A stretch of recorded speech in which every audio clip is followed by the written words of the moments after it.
A pinned end scroll saw blade looks like this. You'll see that on both the top and the bottom of the blade, there are 2 pins that will need to be slotted into your machine. When you're installing your blade, you want to ensure that the teeth point down. So this is the top of the blade and this is the bottom. This is the Porter Cable 18-inch hybrid saw that takes both pinned and pinless blades. You can see here that the pin slots into the top. You clamp the blade by tightening the blade clamp, and then you will do the same on the bottom. Once your blade is installed, you can then adjust the tension using the knob on the top. For the DeWalt saw, this takes pinless blades. So you can see the top and the bottom of the blade are plain end, meaning there are no pins on either side. Again, you'll want to ensure that the teeth are pointing down. This is a reverse tooth blade, so you can see some are pointing down. The smaller amount are pointing up.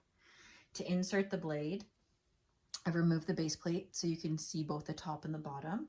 You'll loosen your blade clamp and insert the blade at the top, and then at the bottom, tightening it to ensure that it's secure. You'll notice that the blade is quite flexible. On the DeWalt saw, to increase your tension, you move this knob. As I move the knob, you'll see that the blade is getting more tense. Some people will tune their blade so they will increase it until it pings. However, this is a personal preference. When you are cutting, your blade should have a slight flexibility to it, but when you're pushing your material through, the blade should not be pushing in any direction.